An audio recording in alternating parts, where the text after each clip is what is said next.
Olá, o programa Giro das Comissões começa agora. Mas você sabe o que são as comissões? A CPI é uma comissão parlamentar de inquérito, formada por um conjunto de parlamentares designados para investigar possíveis malfeitos cometidos por agentes públicos e políticos. Toda CPI criada aqui na Assembleia Legislativa tem prazo de validade de 120 dias, podendo ser prorrogada por até mais 60 dias. Para que uma CPI seja instaurada, é necessário ter pelo menos uma quantidade extra de parlamentares. Caso esse número não seja alcançado, o autor ainda pode tentar aprovar o pedido através da apreciação do plenário. Além disso, é necessário que o pedido de abertura de uma CPI tenha bem claro o fato a ser investigado. Os membros da CPI são indicados pelos próprios partidos e é respeitado o critério de proporcionalidade, ou seja, quanto mais parlamentares o partido tem, mais representantes terá na comissão. As CPIs não podem punir os culpados, afinal, a aplicação das leis, incluindo suas punições, cabe ao Poder Judiciário. A partir dos resultados dessas investigações, apontar os órgãos competentes sugestões de planos de ação em relação ao caso abordado. Quando terminados os trabalhos da comissão, é apresentado um relatório final, que pode concluir pela apresentação de um projeto de lei, dependendo do caso, pelo envio das investigações pelo Ministério Público, órgão que se encarregará de responsabilizar eventuais infratores nas esferas civil e criminal. Então, vamos acompanhar um pouco dos trabalhos dos deputados nessas comissões. A CPI Violência Sexual contra Estudantes do Ensino Superior realizou mais uma reunião em ambiente virtual com 2 oitivas. A deputada doutora Damares Moura, do PSDB, presidente da CPI, comunicou a falta de quórum na reunião e o anúncio que ela aconteceria de maneira informal. Ela fez questão de manifestar repúdio ao julgamento do caso Mariana Ferrer. Nós estamos no ar com mais uma reunião da CPI que investiga a violência sexual contra estudantes universitárias. Nós queremos cumprimentar as deputadas que estão conosco nesse momento, a deputada professora Bebel, vice-presidente desta CPI, a deputada Marina Elô, cumprimentarmos aí todos da secretaria, da TV Alesp, toda a assessoria, e cumprimentarmos e agradecermos aos nossos convidados, o professor Gustavo Donato, magnífico reitor da FEI, que aceitou o convite para colaborar com os trabalhos dessa CPI. Muito obrigada, professor Gustavo Donato, e agradecermos também a presença entre nós da doutora Marina Ganzaroli, ela que é conselheira da Ordem dos Advogados do Brasil, a seccional de São Paulo.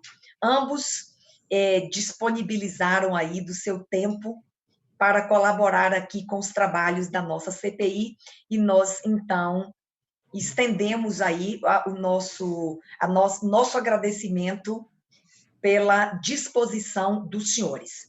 Eu gostaria, antes de iniciarmos os trabalhos desta CPI, informar ainda que não temos quórum, mas vamos proceder às oitivas dos nossos convidados de maneira informal, esclarecendo que a reunião está sendo transmitida pelos canais de comunicação da Alesp e que todas as transcrições das oitivas constarão dos autos desta CPI.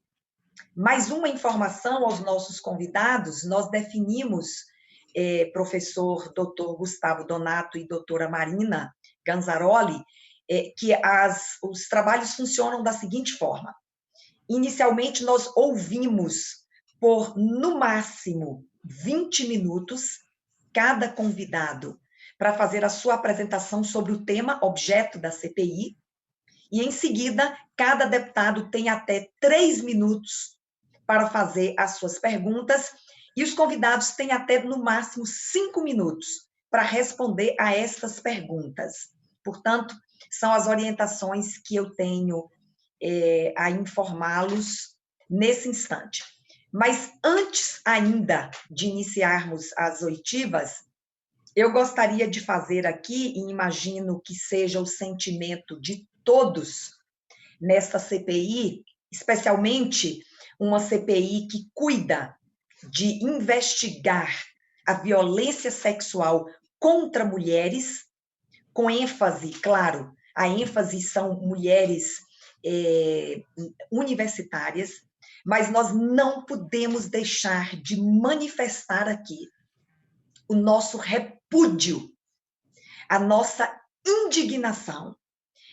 São tantos os sentimentos, deputada professora Bebel, que podem descrever, não é, o que nós sentimos diante daquela cena inaceitável.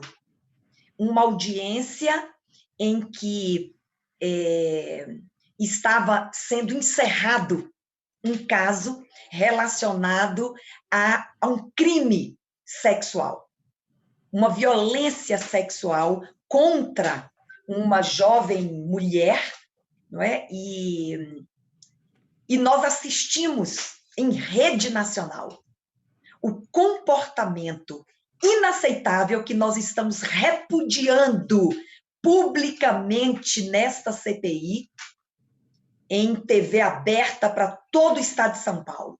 Nós estamos repudiando o comportamento adotado, não é, pelo advogado, pelo promotor de justiça, pelo juiz que conduziu aquela audiência, expondo de forma humilhante, degradante, vexatória, constrangedora, que causou a todos nós repulsa, aquela jovem naquela audiência, que permaneceu ali em situação completamente vulnerável, indefesa.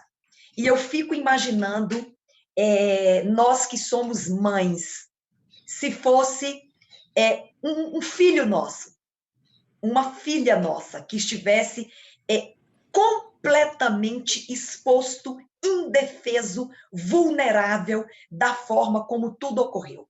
Então, eu finalizo aqui a minha fala manifestando repúdio à forma como foi conduzida aquela audiência e o nível de exposição e tratamento, não é, humilhante àquela jovem Mariana Ferrer, não é? E, naturalmente, na sequência, nós esperamos, todos nós esperamos, não é, que sejam tomadas as medidas cabíveis e que as responsabilidades sejam apuradas e que os responsáveis, perdoem-me a redundância, e que os responsáveis sejam efetivamente, com justiça, responsabilizados, cada um na medida do ato praticado naquela audiência.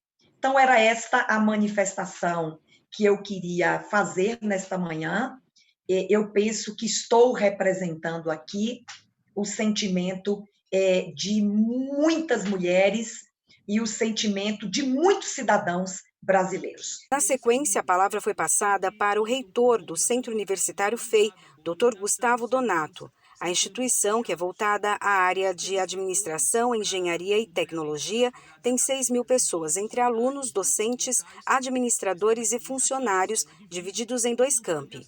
O combate à violência começa na recepção aos alunos, com a entrega do manual disciplinar, com informações do comportamento dentro da instituição e os canais de denúncia, como o Fale Conosco, o WhatsApp, a pastoral universitária e a assistência social.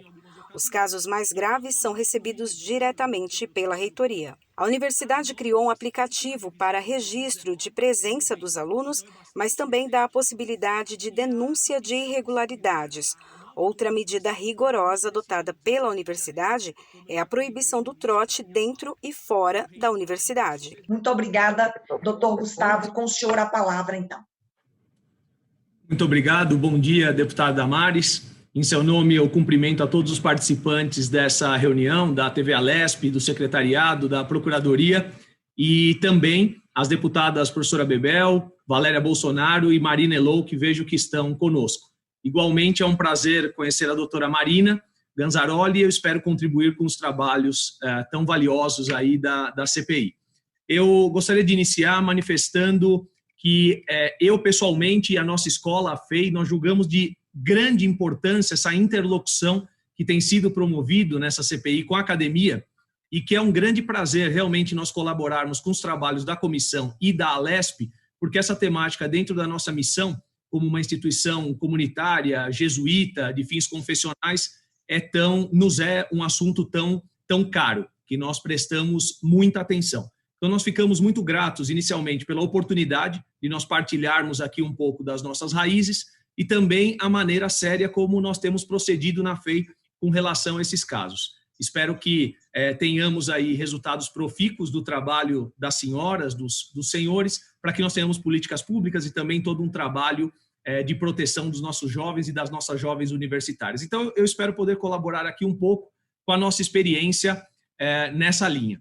Bem, antes de contar um pouquinho de como abordamos o assunto, eu acho que é muito importante dar um pouquinho de contexto sobre a FEI, né? Mais especificamente sobre o Centro Universitário FEI, do qual sou o reitor. Vou chamar de FEI de maneira geral.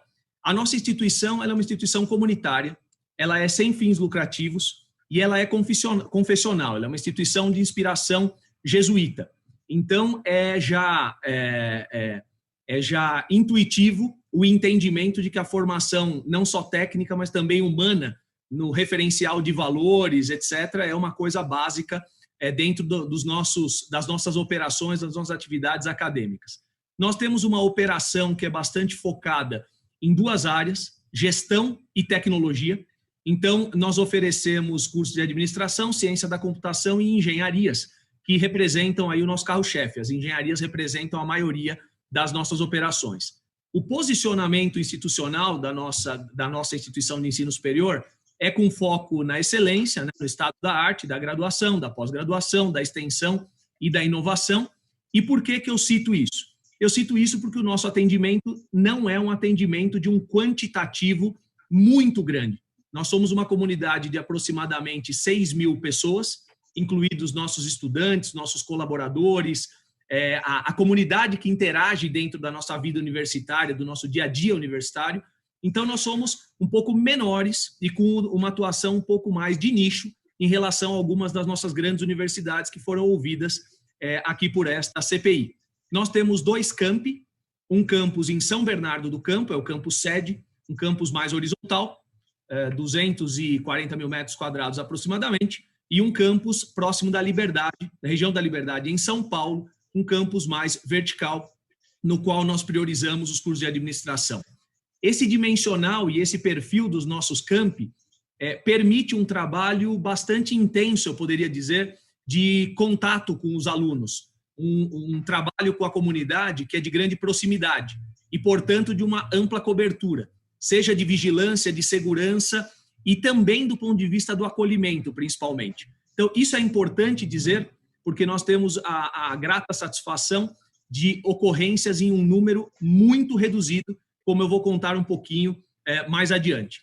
Então, dentro dessa nossa missão de formação, tanto técnica como humanista, nós temos um cuidado muito especial com os nossos estudantes, desde o regramento, mas também aterrissando isso nas operações do dia a dia, como eu espero que fique claro, e depois eu fico à disposição, né? De antemão, inclusive, eu já comento, tanto eu pessoalmente como a nossa instituição, como a FEI, nós já ficamos à inteira disposição da CPI e das senhoras para os esclarecimentos, não só na oitiva de hoje, mas também depois que se fizerem necessários, não há problema nenhum que nós possamos contribuir devidamente.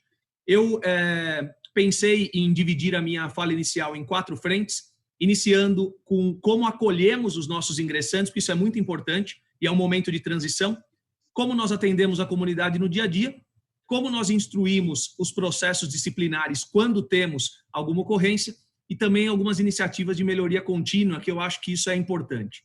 E o que eu posso dizer também nesse momento é que o assunto na nossa comunidade ele é tratado com muita atenção.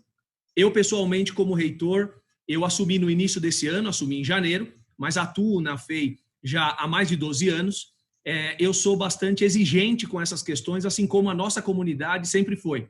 O reitor que me sucedeu, inclusive, faz parte hoje da comissão disciplinar, desde o início de janeiro desse ano, quando eu assumi a reitoria. Então, isso mostra, é um sinal da importância que nós damos e seriedade, né, no acolhimento aos estudantes e na tratativa de qualquer ocorrência que nós tenhamos nos nossos campi. E também nas operações acadêmicas que permeiam aí todo o nosso alunado. Bem, então um tratamento sério, bastante alinhado às nossas missões, à nossa missão e aos nossos valores. Indo aos pontos específicos que eu gostaria de tratar nessa abertura, primeiro, como nós acolhemos os nossos ingressantes, né, e como nós orientamos o nosso estudante. É importante dizer, porque é um momento de transição muito forte do ensino médio para o ensino superior, com um ganho de autonomia relevante. Então, o nosso discernimento levou a um tipo de atendimento que ele é proativo. É um tipo de atendimento por antecipação ao início das aulas. Nós organizamos todo semestre um evento que é um acolhimento aos calouros, que é realizado uma semana antes, na semana anterior ao início das aulas.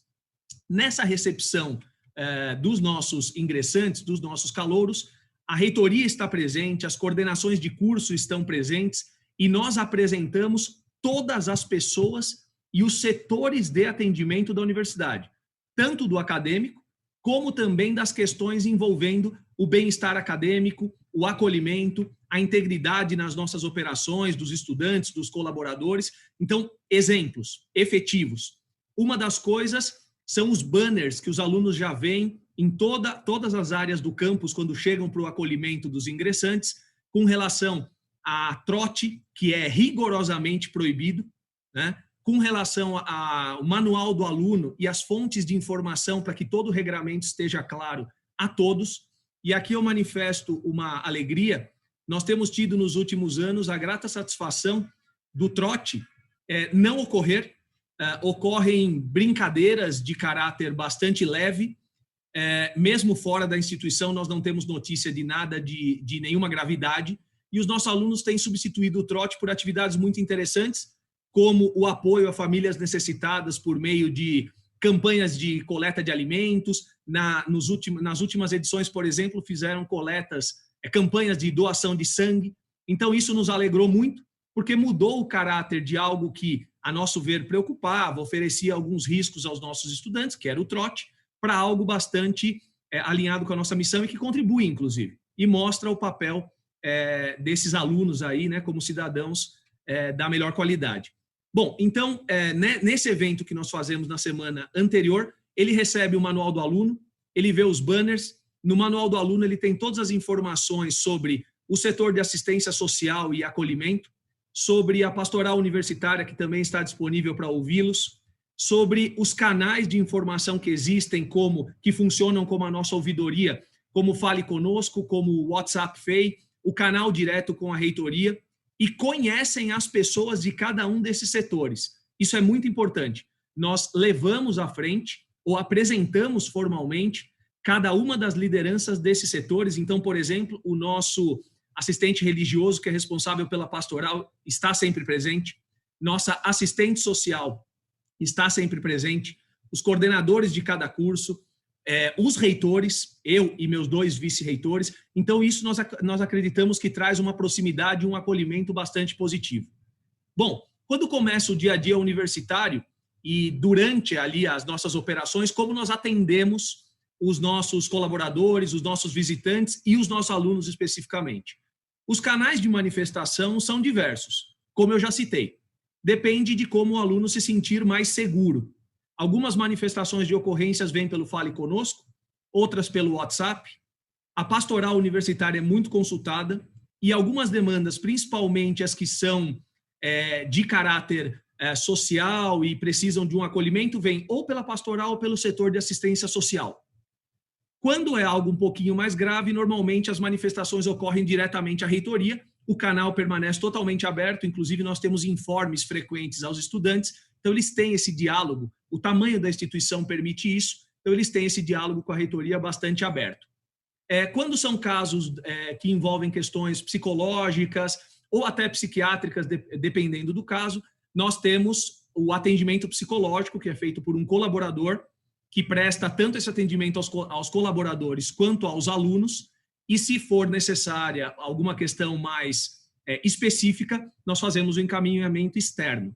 Quando são improbidades, são questões internas, disciplinares, aí independente do setor, é feito primeiro o acolhimento nos setores e depois isso é conduzido para a reitoria, para quem responde oficialmente à nossa comissão disciplinar. Então, é importante citar aqui que esse regramento vem das políticas institucionais. Então, por exemplo, tanto no nosso estatuto como no nosso regimento, portanto, questões estatutárias e regimentais chamam tanto a nossa comissão disciplinar como o nosso regramento, que nós chamamos de norma de sanções disciplinares do Centro Universitário FEI, que envolvem as tipificações, a todo tipo de política institucional para que nós evitemos violência, qualquer tipo de violação com relação a direitos humanos, toda a parte de graduação de penas, atenuantes, agravantes e toda a hierarquia e os processos de instrução que nós temos que conduzir. Então, isso é tudo bem documentado. Independente do canal, isso acaba chegando à reitoria. É importante dizer, na nossa instituição não há um órgão específico para o trâmite que não a reitoria. Pelo nosso dimensional, nós conseguimos fazer com que a reitoria seja o órgão direto que trata desses assuntos. Do ponto de vista de segurança, é uma coisa que nós nos preocupamos bastante e o nosso contexto permite que os nossos campi sejam bem seguros. Os campi contam com ronda tanto a pé como motorizada, boa iluminação, segurança, são campi fechados, tem inspetores para acompanhamento das atividades acadêmicas em todos os andares e locais, sistema de comunicação, sistema de vídeo e controle de acesso dos visitantes, com estacionamento dentro das dependências, principalmente no campus São Bernardo. Então, isso creio que também promove uma segurança maior da nossa comunidade acadêmica. Bem, mas ocorrências se dão, infelizmente, em algumas ocasiões, e como nós instruímos, então, eu vou aqui ao meu terceiro ponto, como nós instruímos os processos disciplinares quando eles ocorrem, qualquer que seja a natureza. Existe essa comissão disciplinar que eu mencionava, ela é constituída por 3 membros, são 3 membros que são professores em dedicação integral à escola, amplamente experientes e que têm essa capacidade de acolhimento. Ela é despachada, o processo, quando nós recebemos a manifestação, que tem alguns casos, ela é recebida da vítima ou de alguém interessado na apuração, outros casos ela é feita de maneira proativa, por meio do mapeamento das redes sociais e também da nossa avaliação continuada, por meio da comissão própria de avaliação que nós temos.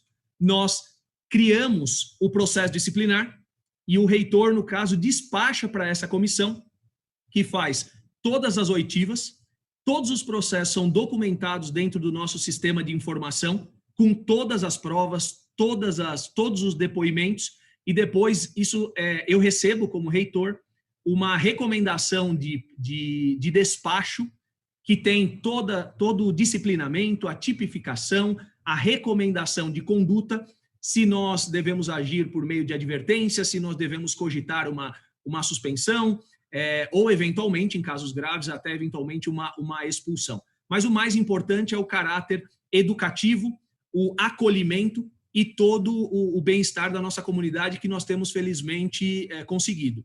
As normas, a última revisão é de 2019, é de novembro, então é bastante recente. E a comissão disciplinar, a nova Constituição, foi do início desse ano, 17 de janeiro, como eu já comentei no início da minha fala. O reitor que me sucedeu foi convidado por mim a integrar essa comissão, pois era ele antes que despachava todos os processos disciplinares e, portanto, tem uma experiência acumulada muito grande e um fino trato, digamos assim, no que diz respeito ao acolhimento, ao entendimento das situações e à condução de todos os desdobramentos, sejam eles acadêmicos, sejam eles do ponto de vista do regramento, né? Então, essa comissão disciplinar ela é permanente, vale dizer, ela é nomeada pelo reitor, o mandato normalmente é de 2 anos, então essa atualização agora nós temos ainda um mandato duradouro dessa composição. E com relação às fontes de informação, são normalmente as oitivas, os sistemas institucionais, todas as provas que nós conseguirmos nos nossos sistemas de ambos os campi, e nós também temos implementado algumas novas ferramentas, isso é interessante mencionar. No segundo semestre agora de 2020, nós implementamos um canal adicional de comunicação. Os alunos hoje fazem avaliações das operações acadêmicas em tempo real, todos os dias, e, no mínimo, semanalmente. Então, eles têm lá não só a possibilidade de avaliar suas atividades discentes, como também tem campo aberto para qualquer manifestação que envolva dificuldades, eventos disciplinares. Felizmente, por esse canal, não tivemos nenhuma ocorrência ainda nesse semestre, mas temos, obviamente, nos 2 últimos anos, algumas ocorrências, felizmente, em sua enorme maioria, de caráter de improbidade acadêmica, coisas bastante simples que são bem resolvidas pela comissão e que podemos discutir, não há problema nenhum. Temos agora também um aplicativo que já está pronto desde fevereiro, que é de presença e de acompanhamento dos estudantes por georreferenciamento para presença dentro do nosso campus. Então, a finalidade de uso é somente essa, e dentro desse aplicativo eles poderão fazer uso dessas avaliações em tempo real e manifestações sobre qualquer ocorrência. Então, nosso objetivo é que nós tenhamos esse canal aberto realmente em tempo real, para que eles possam fazer chegar a nós qualquer ocorrência, qualquer improbidade, para que possa ser esclarecido. E um outro ponto importante, indo ao meu quarto elemento aqui, é que tipo de iniciativas nós temos tomado para essa melhoria contínua.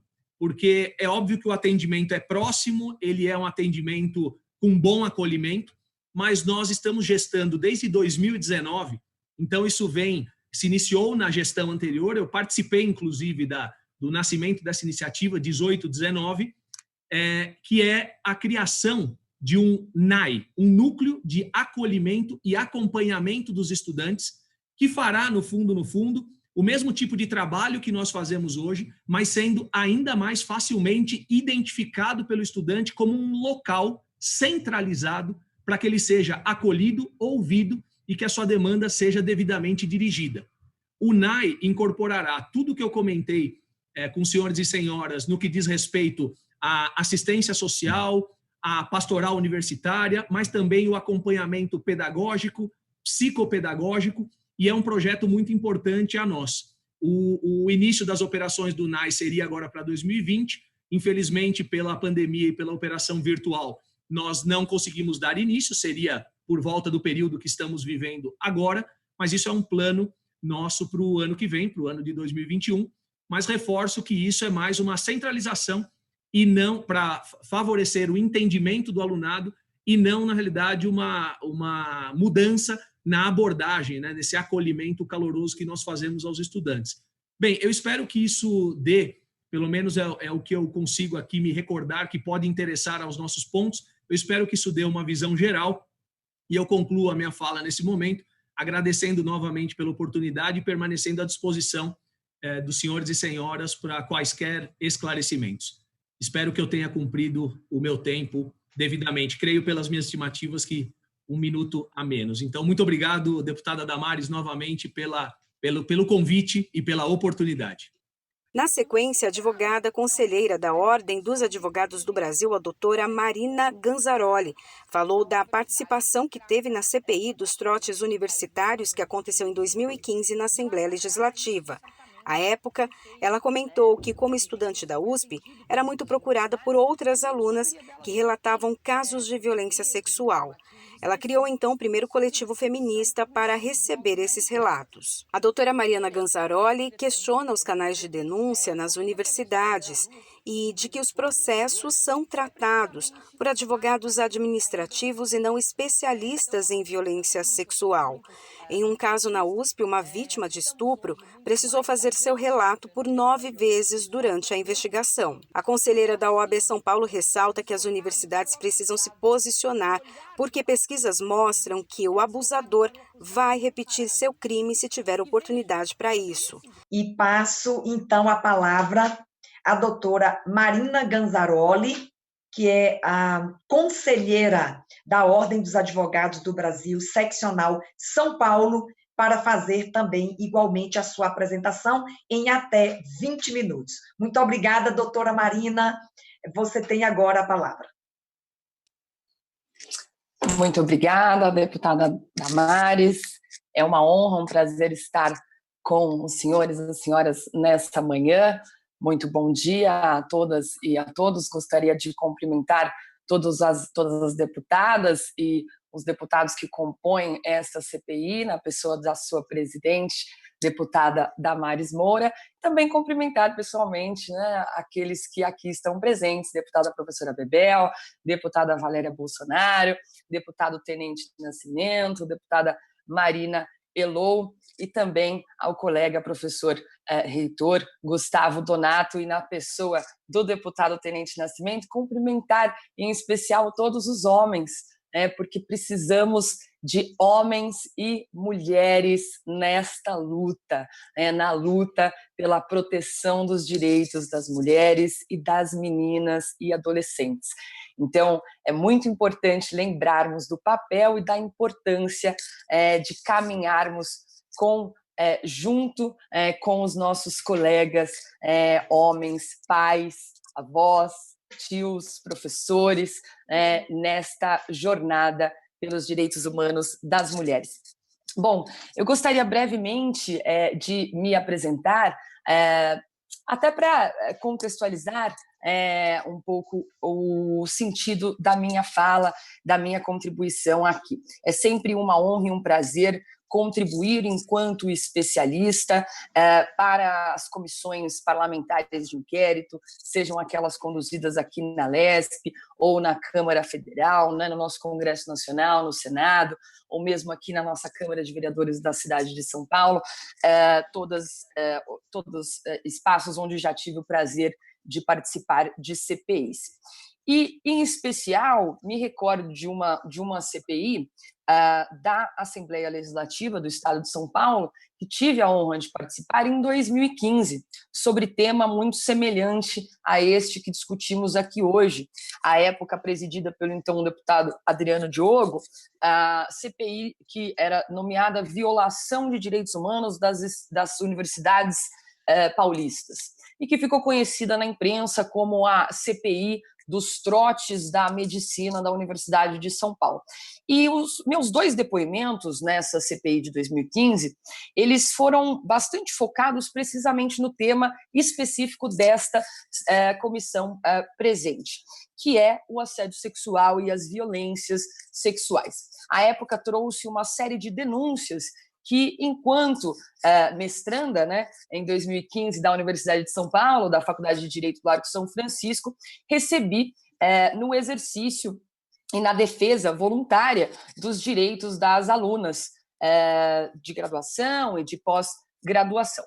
Entrei na Universidade de São Paulo em 2006 e, desde então, hoje no doutorado, estou na Universidade de São Paulo e estudo este tema especificamente. Ainda na graduação, fui uma das fundadoras do primeiro coletivo feminista de uma faculdade de Direito no Brasil, o Coletivo Feminista Dandara. Hoje, iniciativa que a grande maioria das unidades de várias universidades possuem. Um coletivo, um grupo de alunas que se reúnem para estudar, ler e debater temas afetos aí aos direitos das mulheres e estudos, né, relativos a gênero e etc.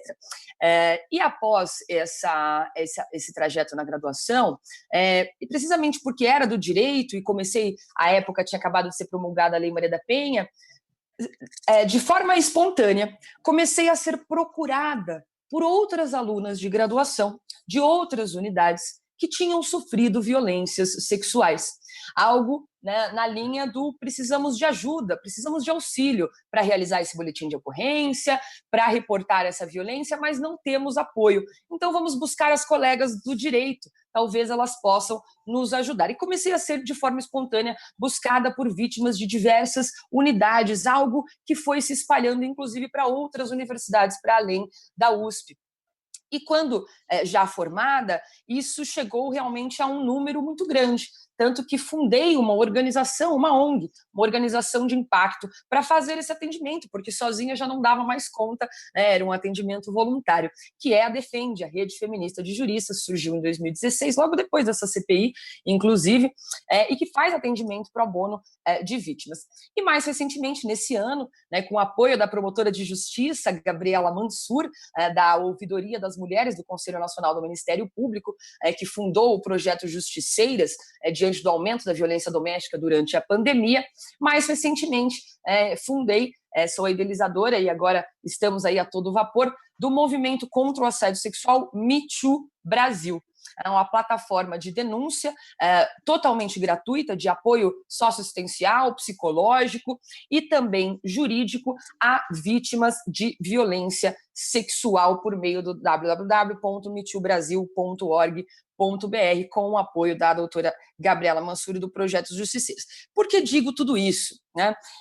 Digo tudo isso para fazer uma breve evolução do caminho que percorremos de 2015 até aqui. Nesses 5 anos, muita coisa mudou na política de prevenção e combate à violência sexual, violência baseada no gênero, nos campi do estado de São Paulo. Mas, infelizmente, ainda temos muito para caminhar. Na CPI de 2015, me recordo que trouxe à luz do meu depoimento a total ausência de medidas muito simples de prevenção que eram já muito comuns nas universidades de excelência estadunidenses, como, por exemplo, a inclusão de manuais específicos voltados para a violência baseada no gênero, com o esclarecimento dos canais de denúncia, de apoio psicológico, socioassistencial e médico, naquele que a gente chama de kit do calouro, ou kit da caloura, do bicho, que a discente recebe logo que é aprovada no vestibular. À época, nem isso possuíamos, né? Não existia nenhum tipo de informação específica quando você entrava na universidade sobre a prevenção e como a universidade trata ou trataria eventuais violações de direitos humanos. De lá para cá, isso certamente foi feito. Muito brevemente, isso foi atendido por muitas universidades e a grande maioria delas hoje tem panfletos informativos específicos sobre isso que são fornecidos logo na entrada. Algo que não possuíamos também em 2015 eram os canais unificados de denúncia. Algumas universidades possuíam e-mails de ouvidoria ou algo do tipo, mas a grande maioria delas não possuíam comissões específicas, não possuíam regramentos específicos para o enfrentamento dessas violências, e isso também, imagino que as nobres deputadas e os nobres deputados tenham acompanhado isso aqui ao longo dos depoimentos. Muitas universidades já possuem hoje resoluções, provimentos e até mesmo códigos de ética, ou mesmo a incorporação desse tema dentro dos seus regimentos internos, tratando de forma específica de violações sexuais, de condutas sexuais inadequadas e mesmo agressões sexuais, como, por exemplo, o estupro. Porém, entretanto, todavia, o que gostaria de trazer à luz no meu depoimento hoje é precisamente aquilo que ainda nos falta. Então, alcançamos muitas conquistas, estamos hoje muito mais adiante no enfrentamento da violência sexual dentro dos campi paulista, mas ainda temos muito o que caminhar. E para falar sobre isso, gostaria de lembrar uma história que uma querida amiga, Mafuane Odara, que é coordenadora do Instituto Avon e também uma das coordenadoras da Coalizão Empresarial contra a Violência à Mulher, coalizão que possui mais de 100 empresas comprometidas com o enfrentamento da violência doméstica e da violência sexual contra a mulher e contra meninas. Lá nos idos de 2018, quando ela conta essa história, eu gostaria de reproduzir aqui, quando o presidente da Corregedoria Geral da Administração do Estado de São Paulo, à época, doutor Ivan Agostinho, buscou a Mafuane Odara, o Instituto Avon, que já possui bastante experiência no enfrentamento da violência contra a mulher, para pedir ajuda.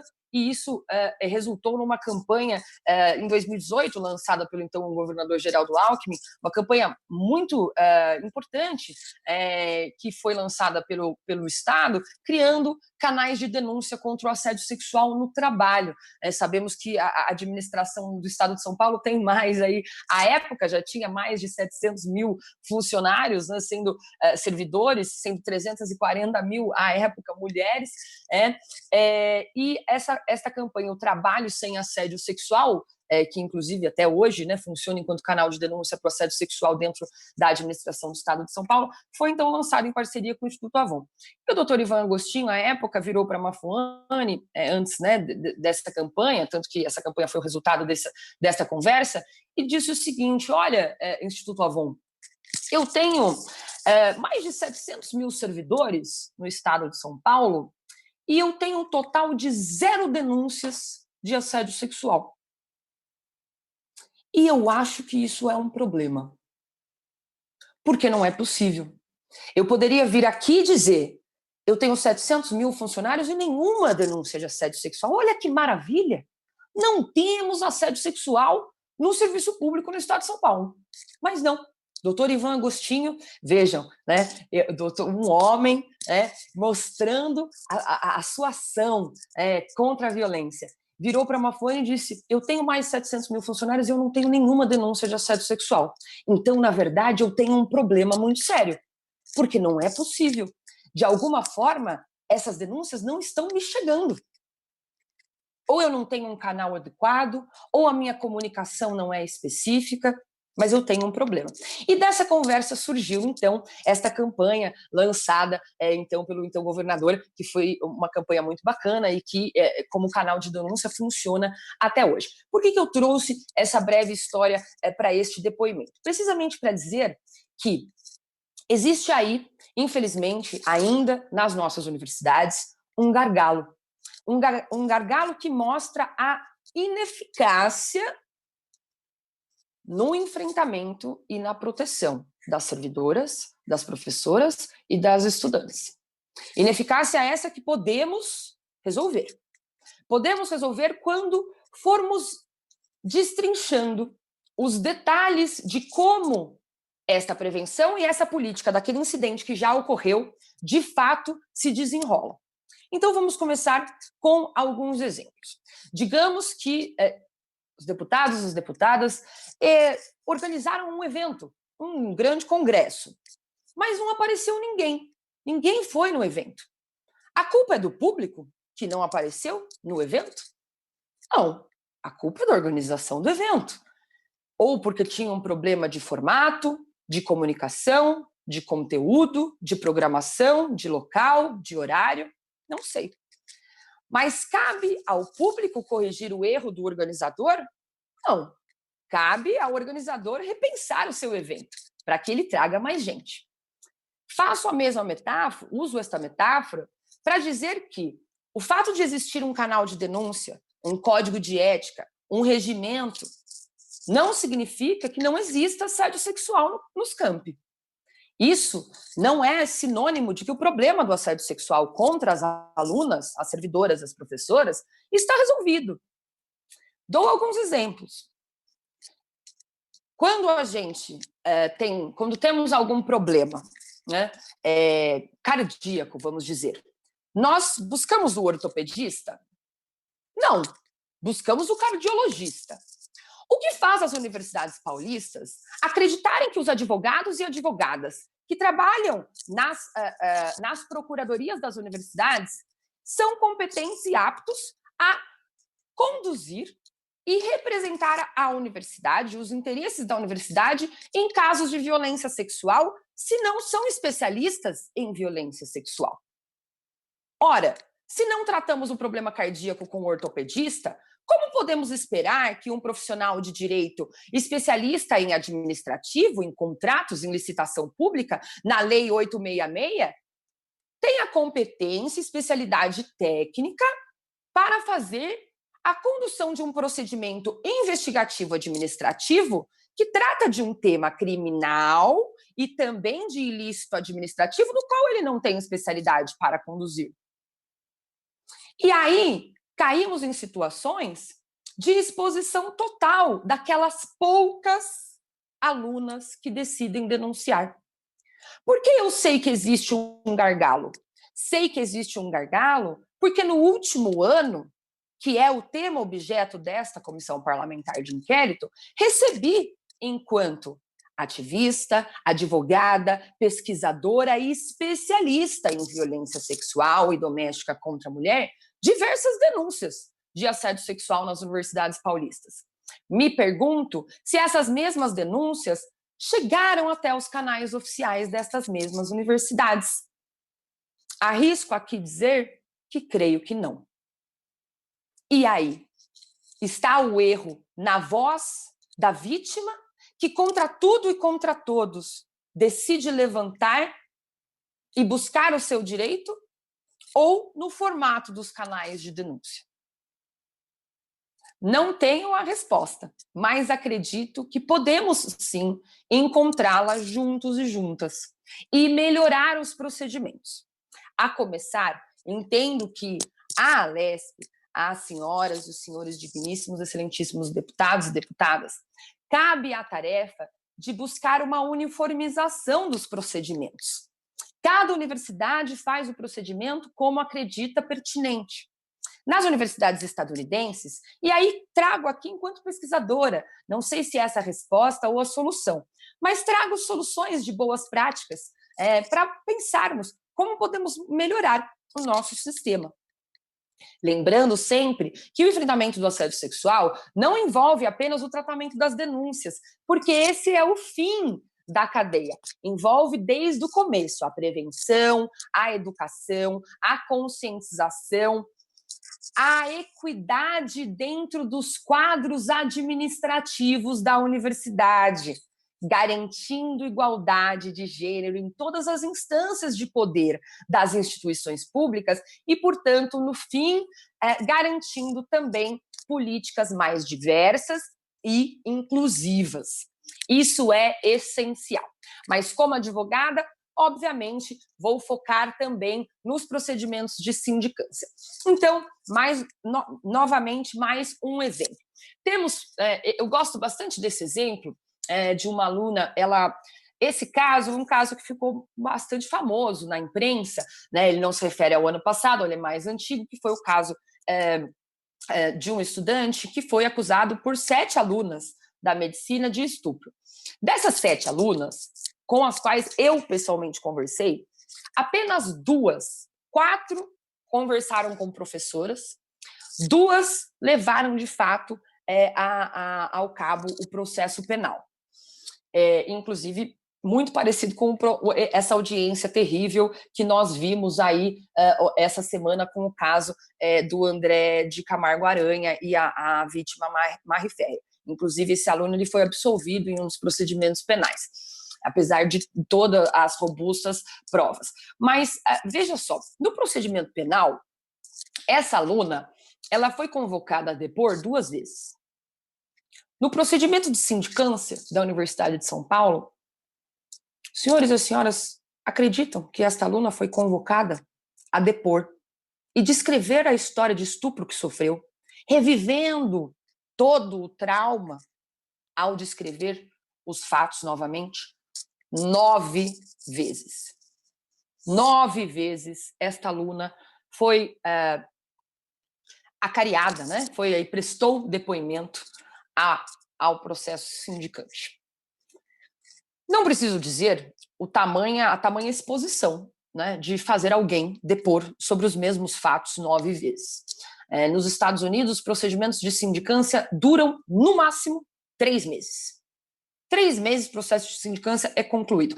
De início, servidor ou aluno acusado é afastado durante o procedimento. Enquanto o procedimento acontece, é afastado. De forma liminar.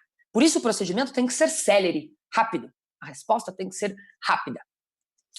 E lá, me parece que se entende o inverso do que se entende aqui. Lá, o interesse das universidades é o seguinte: precisamos apurar o mais rapidamente esse incidente de violência dentro do nosso campus. Por quê? Porque o passivo jurídico, a preocupação da procuradoria da universidade é: uma aluna sofreu uma violência sob o nosso cuidado. E isso é gravíssimo. Aqui me parece que a preocupação é: se eu punir esse aluno e não for mesmo verdade, esse aluno vai processar a universidade. O passivo é deslocado para o acusado. o olhar do passivo jurídico é deslocado para o acusado e não para a vítima. E vejam, o procedimento sindicante, ele não envolve a voz da mulher, ele não envolve a voz da sobrevivente. O procedimento sindicante é universidade versus acusado, correto? Cabe à vítima pedir, contratar uma advogada especialista nisso, gastar dinheiro, pedir formalmente para ingressar enquanto terceiro interessado nos autos. Porque só assim a própria vítima, que contra tudo e contra todos decidiu denunciar e foi aos canais formais de denúncia, cabe à própria vítima pedir para participar do processo, porque senão ela não é intimada, ela não recebe sequer a sentença administrativa, a decisão, ela não pode nem produzir provas, ela não fica sabendo quando pode apresentar recurso, a representação dela não acompanha os depoimentos, ela não pode fazer perguntas às testemunhas, ela não faz parte do processo. Mas ela é a vítima. E quantos processos sindicantes eu já não vi as procuradorias das universidades recusarem o pedido de terceira interessada da vítima, para que a advogada da vítima participasse do procedimento administrativo? Isso deveria ser praxe. Não deveria recair sobre a vítima contratar com seus próprios recursos financeiros advogada para participar de processo administrativo, que é do interesse dela, por óbvio, mas mais ainda do interesse da própria universidade, de permitir que um predador sexual esteja entre seu corpo docente e o seu corpo discente. E sabemos, pela característica da violência sexual, que ela é reincidente. Por isso, nos Estados Unidos, não se fala em agressor sexual, e sim predador sexual. Porque quando falamos de violência sexual, estamos falando de predadores em série. Toda oportunidade que ele tem, ele vai abusar de uma aluna. Toda oportunidade que ele tem, ele vai abusar de uma criança. Isso não sou eu que estou dizendo. Tudo que eu digo aqui é baseado em pesquisa, ciência baseada em evidências. Antes de tudo, sou mulher, sou pesquisadora.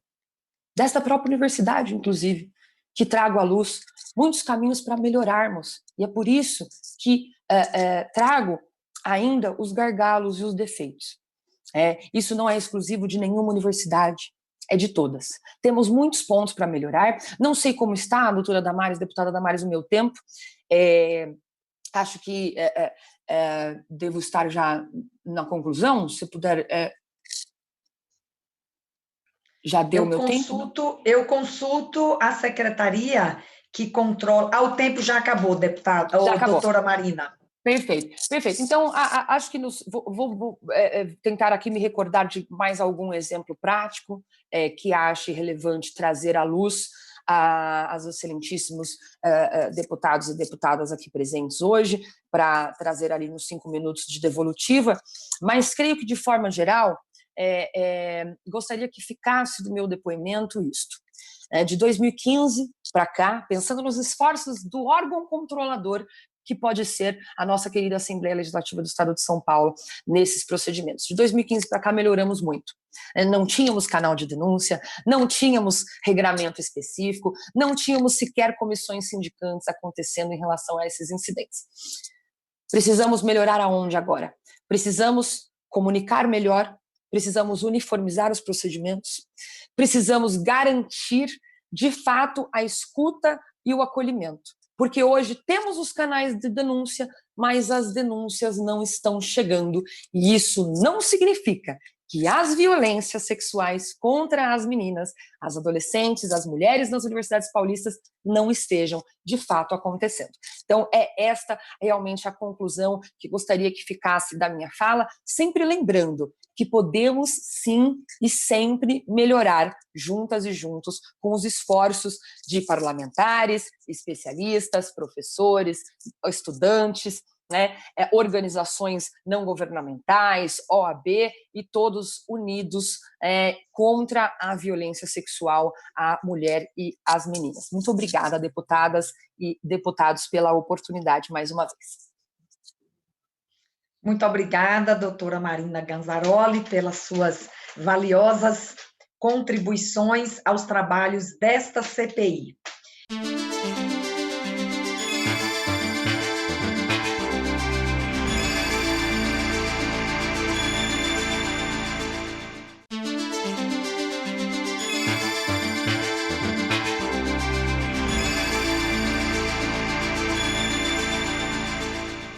A deputada professora Bebel, do PT, fez uso da palavra. E está inscrita a deputada professora Bebel.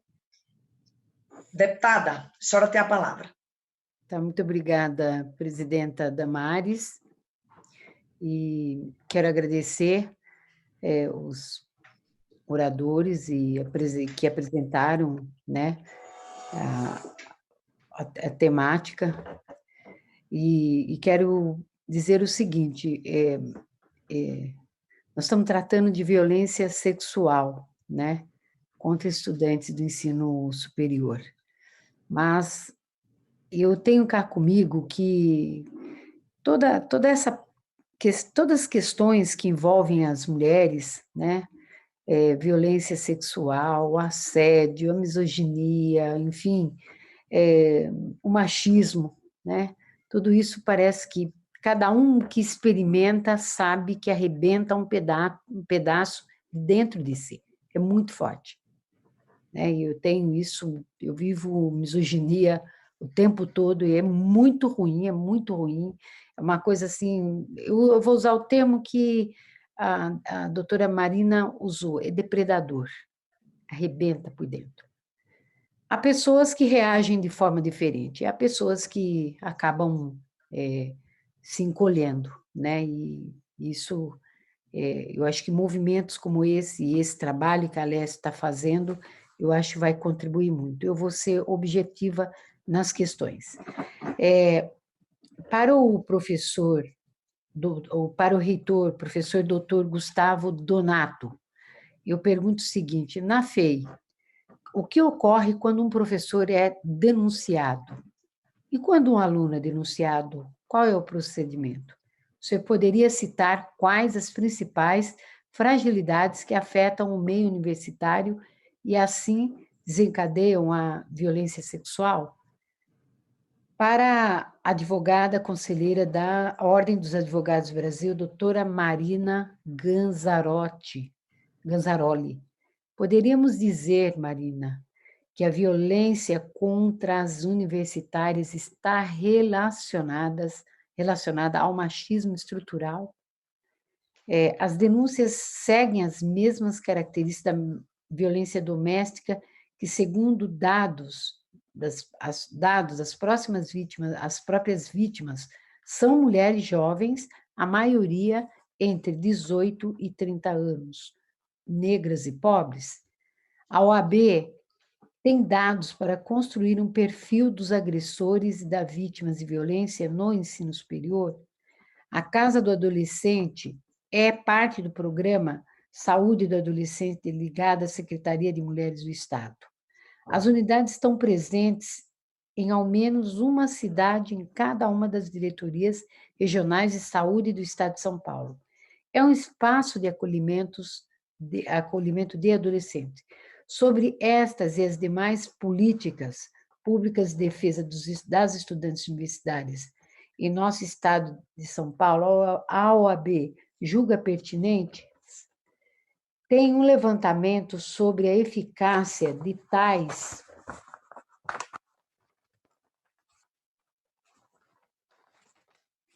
tais procedimentos? Que é isso, né? Então, essas são as questões assim que, à luz do que eu li e que vocês trariam, né, nós elaboramos, mas ficam aí alguns dados também do Intercept que dizem o seguinte, que pelo menos 556 mulheres sofreram algum tipo de violência nas universidades, seja assédio moral, aliás, sexual, agressão física e ou psicológica e estupros, né? Com maior incidência praticada principalmente por alunos e professores, né? Então, essas são questões que botam a gente para pensar, aí acoplando a fala inicial da da nossa presidenta com relação ao caso Mariana Ferrer, né? Isso nós vimos publicamente, né? Uma coisa dolorosa, mas vimos, assistimos e foi apresentado para o Brasil, né? Estamos longe, né, Marina, ainda de ganharmos corações e mentes aí contra, né, essas atitudes. É isso um pouco. Muito obrigada. Obrigada, deputada professora Bebel. Embora tenham sido algumas questões levantadas, eu vou pedir à doutora Marina Ganzaroli e ao professor Gustavo Donato que busquem se atentar ao tempo, que nós ainda temos outros deputados para fazerem os seus questionamentos. Então, eu vou passar a palavra inicialmente ao magnífico reitor, professor Gustavo Donato, para responder a pergunta que lhe foi feita, e em seguida a doutora Marina Ganzaroli. Pode abrir, por favor, o microfone, professor Gustavo. Desculpe. Obrigado, deputada Damares. Antes da resposta, eu gostaria de pedir uma rápida retificação. Quando estava construindo o raciocínio, citei por 2 vezes, estava pensando na minha sucessão, né, quando eu sucedi o antigo reitor na reitoria e citei que ele me sucedeu. Na realidade, ele me antecedeu. Para a acribia dos registros, eu gostaria que a secretaria corrigisse. Foram 2 ocorrências. No raciocínio, acabei me confundindo com o termo, anotei na hora, mas deixei para mencioná-lo agora. Obrigado, presidenta, se puder ser corrigido pela secretaria. Está registrado, professor Gustavo Donato. Peço à secretaria que faça, por favor, as devidas correções. Perfeitamente, muito grato. Indo à resposta, obrigado, deputada professora Bebel, pelos questionamentos. O primeiro, que diz respeito sobre o que ocorre com um professor ou com um aluno em um caso de acusação, o regramento é idêntico, seja para um colaborador ou um estudante, seja esse colaborador docente ou não docente, ou então um estudante, as normas de sanção disciplinar e toda a instrução do processo, a condução, tudo é idêntico dentro da comissão disciplinar, da reitoria e do processo administrativo que é conduzido. Não há diferenças. Existe a oitiva da mesma maneira, toda a documentação, o nosso escritório, o nosso departamento jurídico, no caso tanto do centro universitário como da nossa mantenedora, faz todo o acompanhamento do caso e, dependendo da necessidade, nós temos outros escritórios de advocacia que são especialistas em áreas específicas que colaboram com toda a instrução e todos os procedimentos, os melhores regramentos, sejam eles externos ou então internos dentro do disciplinamento da instituição, para que nós possamos conduzir os trabalhos. Os últimos casos que tivemos, felizmente muito poucos, nós conduzimos desta maneira e a igualdade de regramento é 100% preservada. Com relação a fragilidades, sendo bem sincero, nós temos tido muito sucesso nos nossos processos, mas uma eventual fragilidade, eu creio que concordo com a doutora Marina, no sentido de nós garantirmos que os canais de comunicação sejam claros e façam com que qualquer ocorrência chegue às instâncias decisórias de apuração e etc. Isso é extremamente importante. Então, para que a gente possa tratar realmente dos casos e para que não exista subnotificação. Eu sei que o caso da nossa instituição talvez não se espelhe exatamente nas demais, pelo dimensional das nossas operações, mas eu acho que isso é uma fragilidade que nós temos que tomar sempre cuidado. E aqui menciono uma coisa que nós prezamos muito. Aquela questão da prevenção, da antecipação e da cultura do cuidado é uma coisa extremamente importante, porque é muito melhor que nós evitemos qualquer ocorrência dessa natureza. Agora, nós temos feito o monitoramento proativo das redes sociais. Hoje em dia, nas redes sociais, qualquer ocorrência, por menor que seja no ambiente universitário, tem aparecido. Então, nós conseguimos fazer o monitoramento 100% e a gente acaba sabendo, antes mesmo das manifestações dos estudantes, se alguma coisa ocorreu dentro do nosso ambiente universitário. Não é incomum eu receber alguma informação de uma manifestação que parece alguma ocorrência nesse sentido e depois nós recebermos a manifestação efetivamente protocolando o pedido de abertura de um procedimento administrativo ou alguma coisa nesse sentido. E uma diferença que ocorre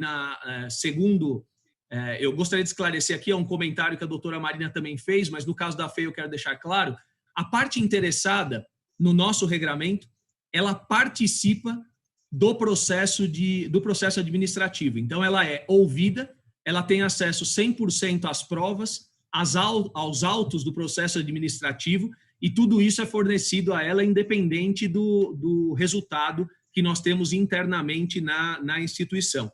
Então, felizmente, em 2019 e 2020, nós tivemos somente 2 casos que tangenciam o que nós estamos discutindo aqui na nossa sessão, e que foram devidamente tratados e tiveram sua conclusão devidamente conduzida, e que nós não tivemos nenhum tipo de problema aí, vamos dizer, no sentido da pergunta da professora Bebel. Tá? Então, a igualdade de tratativa é essencial, tanto envolvendo alunos como envolvendo professores, nós temos que tratar exatamente da mesma maneira. Então, agradeço, essas eram as minhas colocações para o momento. Obrigado, deputada Bebel e deputada Damares. Muito obrigada, professor Gustavo Donato. Eu passo, então, a palavra agora à doutora Marina Ganzaroli para responder as perguntas da deputada professora Bebel. Muito obrigada, presidenta deputada Damares Moura, e muito obrigada à professora Bebel pelos questionamentos. Sim, com certeza, né, o resultado, a verificação de incidentes de violência sexual, e se não existem notificações de incidentes, isso novamente não significa que eles não aconteçam, né? Certo, eles acontecem.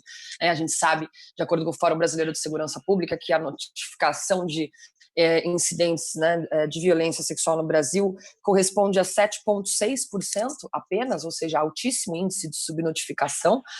O fato de não receber a notificação não significa que não esteja acontecendo, né? Mais uma vez saliento isso, é sim resultado do machismo estrutural, aquilo que, na verdade, podemos chamar de uma desigualdade de poder entre homens e mulheres. A universidade pública, assim como outras organizações, sejam elas públicas ou privadas, de ensino ou não, elas estão inseridas na sociedade, uma sociedade em que existe uma desigualdade de poder entre homens e mulheres que é auferível. Somos 52% da população brasileira e não correspondemos a 15% do Congresso Nacional. Mulheres e homens nos mesmos postos de trabalho de profissão as mulheres ganham cerca de 30% a menos, né? Então, assim, isso novamente não é uma questão de opinião, são dados, né? São fatos econômicos, né? E mesmo, por exemplo, de violência, que são auferíveis. Né? Então, quando dizemos que a violência sexual no Brasil que são 180 estupros por dia, e 70% dos estupros cometidos no Brasil são contra menores de 17 anos, 50% são contra menores de 13 anos, né? A gente pode afirmar com a certeza científica algumas características da violência sexual e por que ela acontece. Qual é a raiz da violência sexual? De certo, essa desigualdade de poder entre homens e mulheres, que também se reflete dentro da universidade, né? Então, o fato de que temos em vários cursos um corpo discente de metade de mulheres, metade de homens, às vezes cursos com mais mulheres do que homens, mas quando você sobe nas estruturas de poder da universidade, o número de mulheres diminui, né, nas coordenações, nas chefias de departamento, nas reitorias, né, nas coordenações de pesquisa, nos grupos, né, de trabalho, nas instâncias de decisão, nas instâncias decisórias da estrutura administrativa da universidade, no conteúdo programático, né, na sala de aula, nos autores exigidos no vestibular. Então, quando a gente pensa, né, nessa desigualdade entre homens e mulheres, ela se reflete em todas as esferas, não só da universidade, mas das nossas vidas, né? E as universidades estão inseridas nesse contexto. Em relação aos dados, Infelizmente, enquanto Ordem dos Advogados do Brasil, não temos esses dados, deputada professora Bebel, mas temos aí vários órgãos de pesquisa que fazem levantamentos interessantes voltados especificamente ao meio universitário. Cito um bastante interessante do Data Popular, junto com o financiamento do Fórum Fale Sem Medo, do Fundo Elas, do Instituto Avon, que trouxe uma pesquisa extremamente interessante sobre violência no ambiente universitário e que mostra dados, assim como esses que a deputada professora Bebel traz à luz aqui, trazidos aí na matéria do Intercept, muito distintos daqueles que são observáveis nas comissões de direitos humanos, nas sindicâncias ou nas ouvidorias e corregedorias. Então, novamente, temos aí uma discrepância. Discrepância essa, novamente, que não é exclusiva das universidades. Quando a gente cruza os boletins de ocorrência de estupro com as notificações do CIVAM, da saúde de estupro, elas não batem, os números não batem. Por quê? As mulheres quando vão ao hospital, mas não vão à delegacia. Então, acho que novamente cabe a pergunta, os dados, infelizmente, são subnotificados. Então, o importante é pensarmos como podemos trabalhar essa prevenção para garantir um ambiente mais equânime, mais igualitário, porque quando avançamos em relação a essa desigualdade de poder, a esse machismo estrutural dentro da universidade, avançamos também nas questões relativas à violência contra a mulher. Muito obrigada. Obrigada, doutora Marina Ganzaroli, pelas respostas oferecidas à deputada professora Bebel. E, na sequência, nós temos inscrito o deputado Tenente Nascimento, a quem eu passo agora, então, a palavra. Bom dia a todos, presidente. Também quero aqui cumprimentar o doutor Gustavo, professor, magnífico reitor, Gustavo Donato, e também doutora Marina Ganzaroli, parente de alguma outra personalidade aí? Não. A beleza está bem próximo, viu? Como dizia o nosso querido Silvio Santos. Mas também os novos deputados que aqui estão, deputada Valéria, sempre presente aí, parabéns, obrigada, deputada professora Bebel, que acabou de sair, eu acho que a deputada Marina Elon ainda está, e eu digo ao Gustavo hoje, Gustavo, eu não fui o bendito fruto entre as mulheres, porque você nos acompanha, e é muito importante saber que a participação realmente dos homens numa CPI como essa dá um grande significado.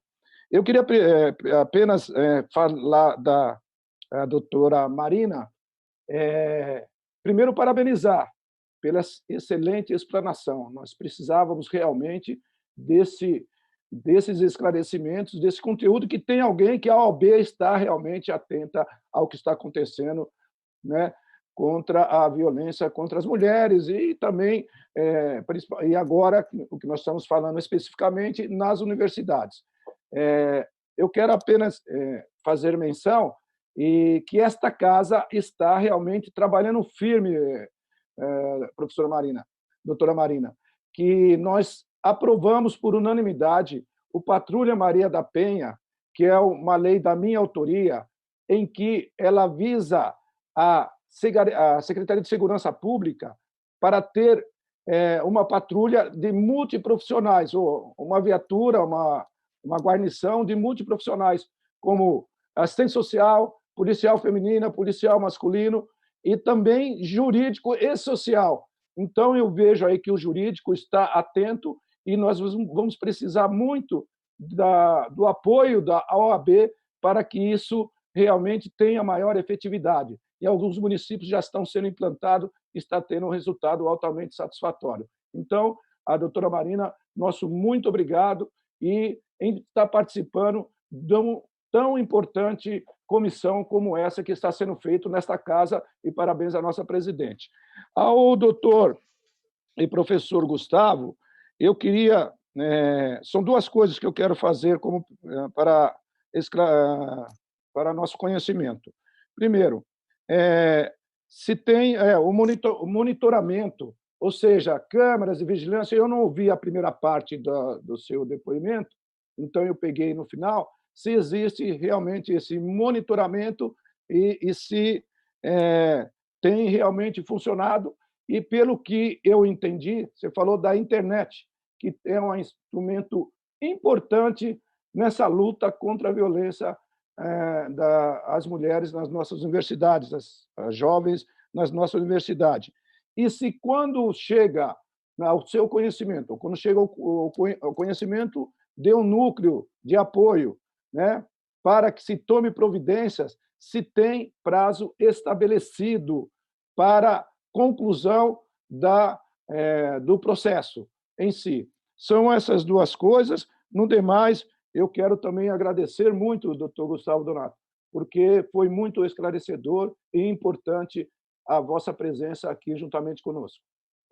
São esses questionamentos que eu faço e devolvo a palavra à senhora presidente.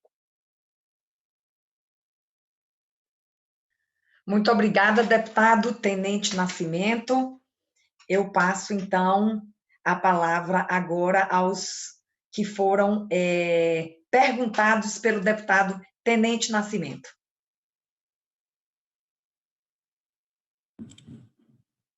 Bem, doutora Marina. Deputada Damares? Sim, por favor, professor. Ok, então, obrigado, deputado Tenente Nascimento, pelas questões e certamente conte com o nosso empenho aí, tanto nas nossas operações aqui na universidade, mas também com os trabalhos da Alesp e da CPI. Indo às respostas, efetivamente, primeiro, com relação a monitoramento de câmeras e tecnologia de vigilância e segurança, sim, a resposta é afirmativa e isso ajuda muito.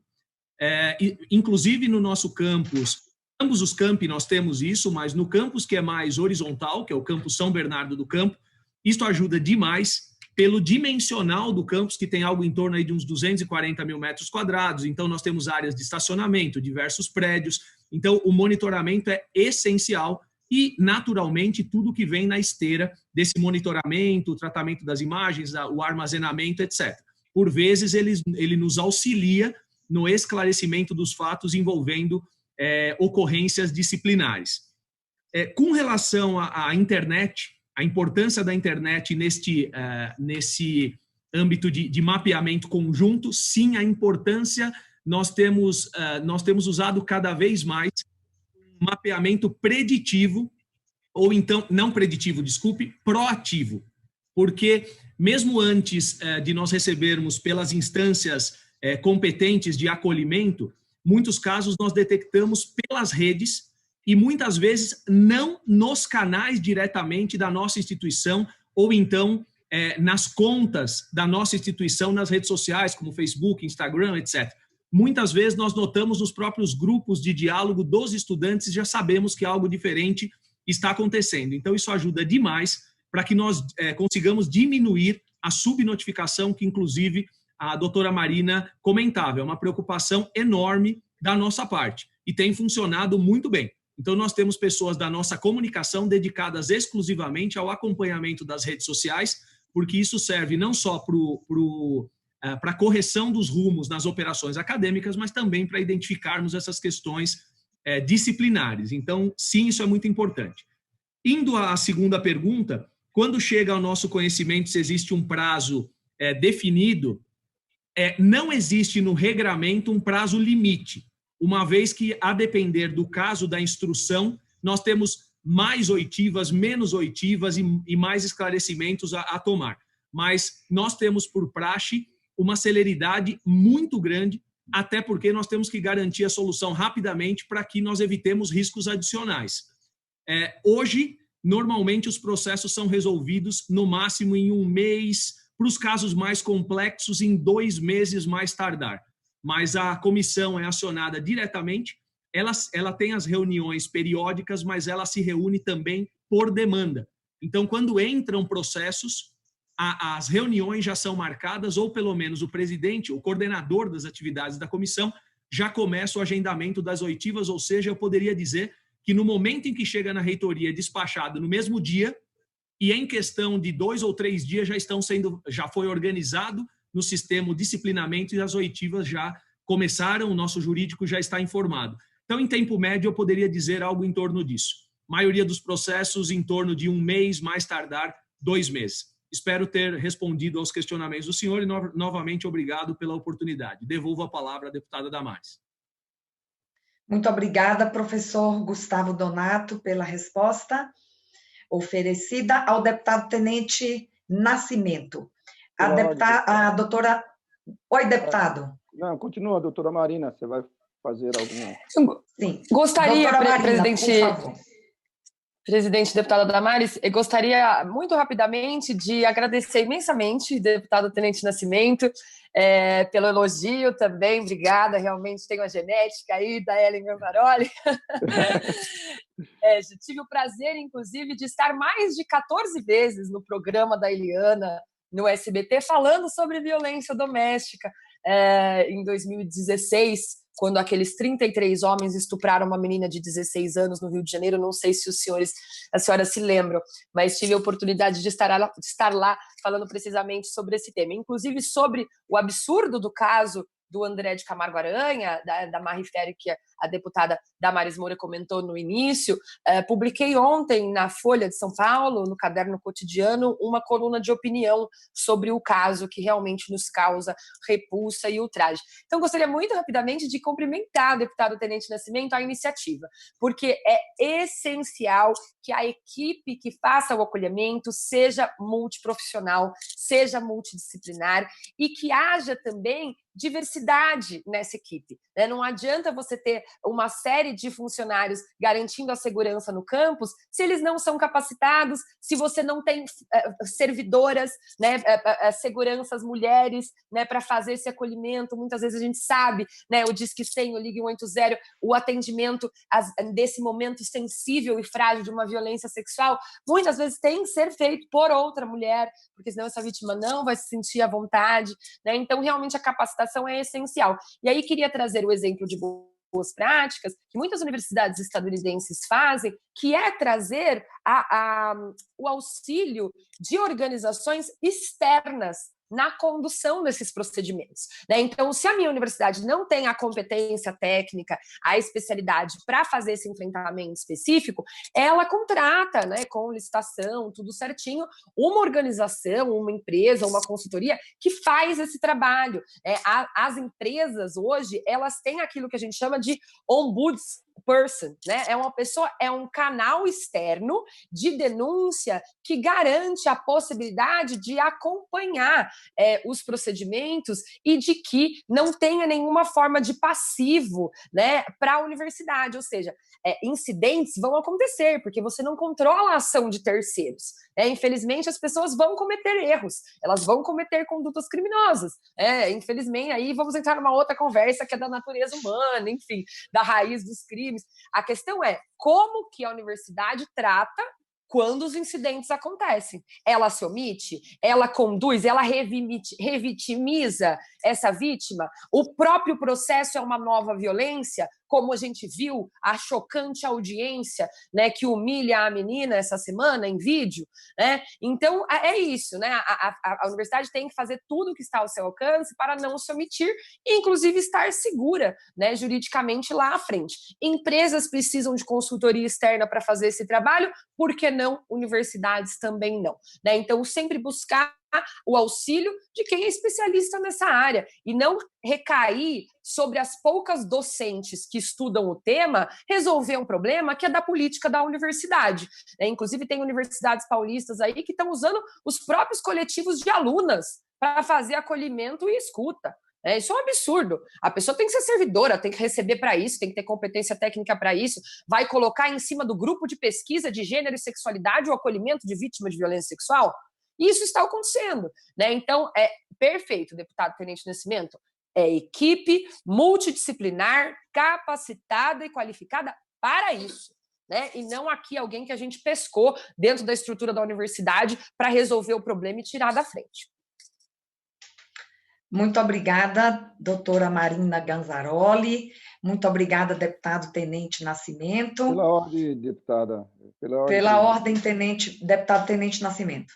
Eu só queria fazer duas considerações, e isso vai direto ao doutor Gustavo, e dentro do que a doutora Marina realmente olhou com o olho clínico, né? O olho de amplitude ao problema que está acontecendo. Após a denúncia, após finalizar o fato em si, né? Detector, tem as sanções disciplinares ou punições, tem acompanhamento jurídico para a vítima. Acompanhamento jurídico, eu digo assim, porque aí se segue, porque foi estabelecido um processo, alguma coisa assim, se essa vítima lá na FEIAS, eu estou falando especificamente, se tem um acompanhamento jurídico para que ela também se sinta amparada, como é o caso que nós estamos falando de uma patrulha multiprofissionais. Se a senhora permite que ele responda essa pergunta. Deputada Damares, permite-me a tréplica? Por favor, professor Gustavo Donato. Ok, obrigado, Tenente Nascimento. Uma coisa importante deixar claro aqui é o seguinte ponto. Nós estamos discutindo aqui o andamento dos processos de uma forma geral.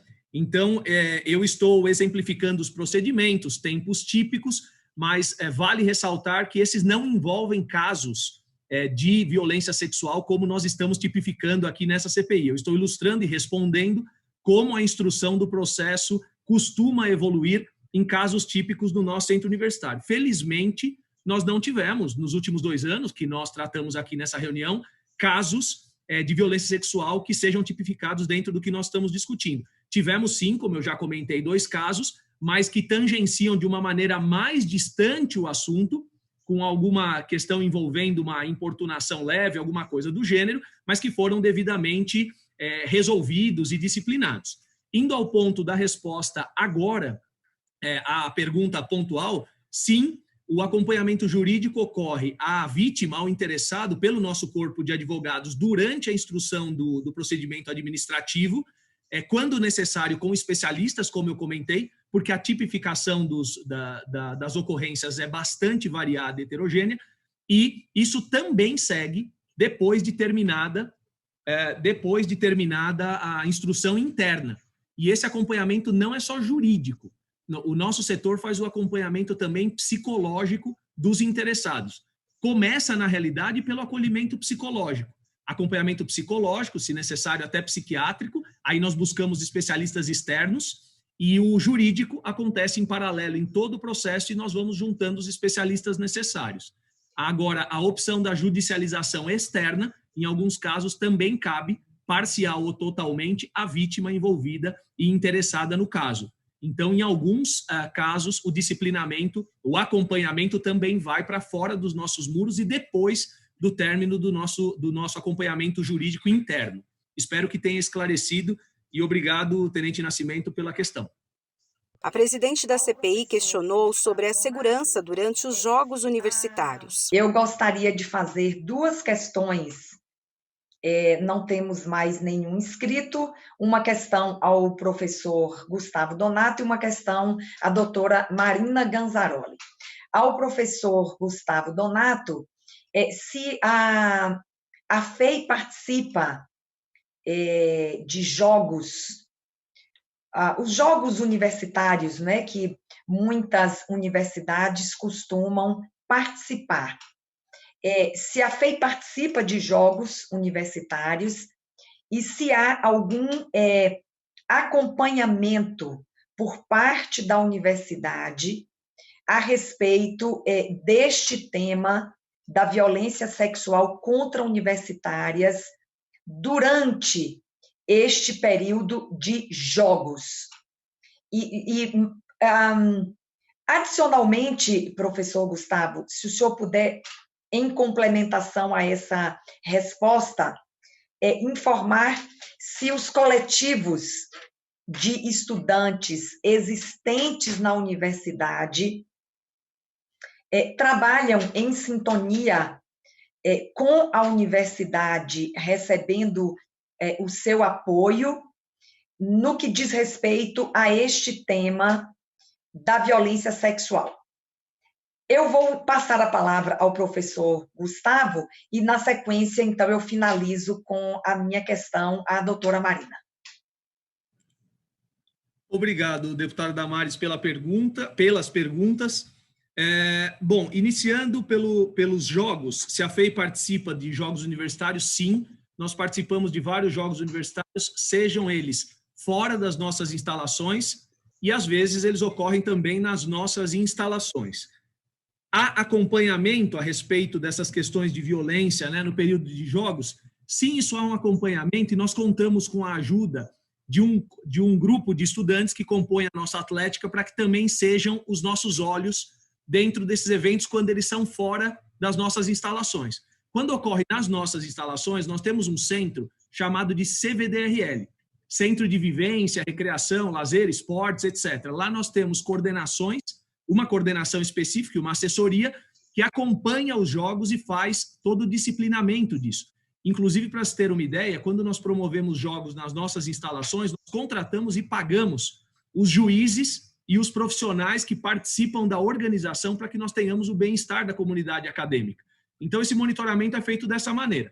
Quando nas nossas instalações, pelas nossas equipes e também pela atlética, inclusive com os profissionais externos pagos pela universidade quando aplicável, e quando ocorre fora, nós temos uma grande parceria com a atlética que nos ajuda nesse monitoramento. Claro que os canais de manifestação que nos servem como ouvidoria, hoje são todos online e acabam funcionando bem mesmo para os eventos externos.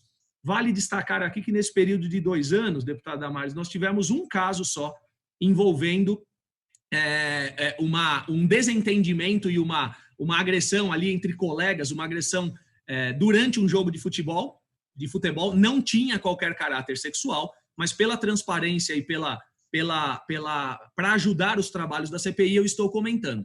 Dentro de uma totalização, para que fique claro, de 40 casos que tivemos em 2019, que eram, em sua enorme maioria, improbidades escolares leves, e 11 casos agora em 2020, que também, quase que em sua totalidade, eram improbidades escolares leves, nós tivemos somente esse caso de um desentendimento entre colegas em um jogo de futebol, foi resolvido e depois eles, inclusive, seguem conosco sem nenhum problema, assim como nos outros casos. Falando dos coletivos de estudantes, eles trabalham com sintonia, obviamente eu posso falar melhor pela atual governança da escola, né, que diz respeito a 2020, sob a minha liderança. Mas eu vou exemplificar, para que aterrizemos aqui com um caso concreto, o que ocorreu em fevereiro, logo após a minha posse, em janeiro. Eu fiquei sabendo de uma festa universitária que ocorreria organizada pelo diretório central dos nossos estudantes, junto ao DA e etc. Preventivamente, eu convidei os estudantes, junto à minha vice-reitoria de Extensão e Atividades Comunitárias, eu tenho que reconhecer aqui o trabalho do professor Flávio Tonidandel, meu vice-reitor, eu convidei os alunos, eles foram, expuseram a nós como essas festas costumam ocorrer e demais eventos, mesmo que fora das nossas instalações, e foram muito elegantes em como nos apresentaram os protocolos de segurança, que tipo de espaço eles costumavam locar e o dimensionamento de pessoas por metro quadrado, as vistorias, inspeções de entrada, questões envolvendo saúde, ambulatório médico, etc, etc. E nós demos todo o apoio e pedimos a eles muito cuidado, porque no entendimento da atual reitoria, esses jovens que estão conosco, principalmente na graduação, mas também na pós-graduação, são delegados a nós pelas famílias para essa fase de formação. Olha, nós fomos surpreendidos que eles não só refinaram ainda mais as informações e tomaram ainda mais cuidado com os procedimentos, como depois do evento nos deram uma devolutiva que tinha corrido tudo bem, que nenhuma ocorrência, nenhuma intercorrência tinha se dado no evento. Então, eu acho que esse é um dos exemplos. Nós trabalhamos muito próximos da representação estudantil no nosso Conselho Superior, que atualmente é o aluno Guilherme, ele é muito próximo a nós, e nós temos convidado frequentemente, mesmo durante a pandemia, ocorreram reuniões com os colegiados de alunos, os coletivos de estudantes.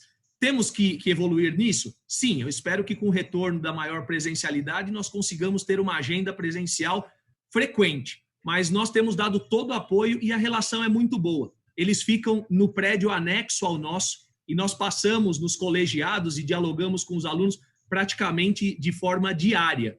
Então, é uma boa convivência, Nós estamos aprendendo bastante e tentando apoiá-los da melhor maneira possível. Obrigado, espero ter respondido. Muito obrigada, professor Gustavo Donato, pelas respostas dadas às minhas questões. E para a doutora Marina, eu gostaria que a doutora Marina nos informasse se as universidades buscam a ONG que você preside, doutora Marina, para, de alguma forma, melhorar os seus procedimentos internos a respeito da questão da violência sexual. Muito obrigada, deputada Damares Moura, pelo questionamento. Tive, sim, a honra e o prazer de ser convidada tanto pelo USP Mulheres, à época com a coordenação da professora Eva Bley, para contribuir com o melhoramento das políticas da Universidade de São Paulo, mas para além, né, do Me Too Brasil e o Projeto Justiceiras, junto com a Gabriela Mansur, onde sim recebemos o Me Too, ele é muito recente, a gente iniciou ele com o contexto de pandemia, né, precisamente para possibilitar essa denúncia por meios virtuais, né, já que estamos em isolamento, e já nesse pouco período, já recebemos algumas denúncias relativas ao ambiente de ensino superior, não restritas ao Estado de São Paulo, importante dizer. Mas como especialista, como profissional, inclusive, não só me especializei em Direito da Mulher e Direito da Diversidade, me especializei em compliance cultural. Saí do controle de corrupção junto ao Tribunal de Contas do município, aí próximo dos senhores e das senhoras, no Tribunal de Contas, né, no TCM, próximo aí à Alesp, e apliquei os meus conhecimentos em compliance, né, e controle de licitações e de corrupção ao compliance cultural, que é precisamente esse desenvolvimento de políticas de prevenção, não só de prevenção, mas também de resposta por parte das empresas para condutas sexuais inadequadas e agressão sexual. Então, algo que faço muito hoje, não só de forma voluntária no atendimento prático de vítimas, mas que presto serviço enquanto profissional, especialista e consultora para diversas instituições privadas, né, algumas inclusive particulares, mas infelizmente não tantas públicas, que é precisamente como responder a esses incidentes, né, desenvolvendo canais específicos de denúncia, desenvolvendo procedimentos, né, a uniformização de procedimentos, inclusive acho que, né, isto é importante mencionar, né, em relação às festas, aos jogos, mesmo congressos, né, e etc., que assim como a Lei Maria da Penha, né, o interesse da universidade em fazer fazer a política de prevenção, ele se dá a partir da relação entre vítima e agressor, né? Então, por exemplo, se o marido bate na esposa no supermercado ou no meio da rua, continua aplicando a Lei Maria da Penha, né? Não precisa bater dentro de casa, né? É uma lei de violência doméstica, mas por que ela é doméstica? Porque ela se dá a partir da análise da relação entre agressor e vítima. Então, a Lei Maria da Penha aplica para tio, pai, esposo, padrasto, irmão, tudo que é relação doméstica. Não precisa ser a violência dentro da casa. A mesma coisa a violência sexual. É interesse da universidade, a partir do momento em que, ainda que tenha sido na cidade, não sei das quantas, a violência, ambos vão voltar a conviver no campus, ambos vão, né? Essa menina vai ter condição de permanência e conclusão desse curso, convivendo com o agressor, ainda que a agressão tenha sido fora, né? Então, é importante sempre considerar a relação. E aí, presidenta deputada Damares, para concluir, algo que eu tenho feito muito enquanto consultora é a capacitação das festas, porque os alunos, esses centros acadêmicos e atléticas, eles contratam empresas de produção de eventos, porque são grandes eventos. Você pega essas festas, esses jogos, são milhares de jovens, 20 mil jovens, 15 mil jovens, né, em uma cidade. Então, você tem essas produtoras de evento. E hoje, sabe o que as produtoras de evento fazem? Elas nos contratam. para que a gente treine desde a pessoa que trabalha no guarda-volume até o segurança, para que a gente tenha uma área de acolhimento caso aconteça alguma coisa lá, a enfermaria esteja pronta para acolher. Então, a gente faz esse treinamento, inclusive para festas de formatura. Então, é interessante, talvez, né, fazer que as universidades, assim como o digníssimo reitor, professor Gustavo Donato trouxe, exijam isso, né, dos seus centros acadêmicos, das suas atléticas. Olha, vocês estão tendo um cuidado de capacitação dos profissionais que vocês estão contratando? Porque quando a atlética vai contratar a empresa produtora de eventos, ela pode pedir isso. Ela pode dizer, vocês, produtora de eventos, se acontece um estupro nesse evento, nessa festa de formatura, essas festas de formatura também, 5.000 pessoas, 10.000 pessoas, vocês estão prontos para responder? O pessoal terceirizado está capacitado? A equipe está capacitada de produção? Né? Então, essas são perguntas pertinentes a serem feitas, inclusive, por parte das universidades, porque realmente é bastante, o volume orçamentário de algumas dessas festas é bastante elevado. Então, tem possibilidade econômica, muitas vezes mais livre, né? Inclusive, do que a organização pública enquanto universidade, para fazer a contratação de um acompanhamento específico para esses grandes eventos. Então, sigo à disposição dos senhores e das senhoras, sigo à disposição das universidades, das atléticas, dos diretórios acadêmicos, inclusive já perdi as contas de quantas vezes fui convidada por atléticas e centros acadêmicos para falar sobre esse assunto dentro das universidades. Então, estou à disposição dos senhores e das senhoras sempre para melhorar essas políticas, e, em especial, dando a atenção à violência sexual. Mais uma vez, muito obrigada pela oportunidade, excelentíssimos senhoras e senhores deputados. Obrigada, doutora Marina Ganzaroli, pelas informações prestadas a esta CPI. Nós queremos, então, agora, esgotados aqui esgotadas as inscrições, e não temos, só confirmando, não temos. Esgotadas, então, as inscrições, eu procedo agora os agradecimentos finais aos deputados que estiveram conosco, as deputadas, deputados, quer dizer, o deputado Tenente Nascimento, né, foi o único deputado que esteve presente conosco aqui, as deputadas, a deputada Valéria Bolsonaro, que está conosco nesse instante, relatora desta CPI, a deputada professora Bedel, vice-presidente desta CPI, que também esteve até poucos instantes conosco, precisou se retirar em virtude de um compromisso, a deputada Marina Elô, que também esteve conosco aqui, e o deputado Tenente Nascimento, que está conosco nesse instante, ainda nesta reunião. Agradecer, então, toda a equipe da Secretaria, da TV Alesp, assessorias que estão acompanhando esta CPI, e eu finalizo agradecendo especialmente aos nossos convidados, o magnífico reitor da FEI, o doutor professor Gustavo Donato, pelas informações prestadas a essa CPI, serão valiosas, será valiosa a sua colaboração, professor Gustavo, e igualmente agradecer a doutora Marina Ganzaroli, que também nos trouxe valiosas informações e valiosa colaboração aos trabalhos desta CPI. Então, agradecendo a todos, desejando uma boa tarde, e esgotado o objeto da presente reunião, eu declaro, então, encerrada esta CPI no dia de hoje. Você acompanhou o Giro das Comissões. Se você perdeu parte do programa e quer rever o que aconteceu no Parlamento Paulista, basta acessar o nosso canal no YouTube ou as nossas redes sociais. Até o nosso próximo programa aqui na Rede Alesp.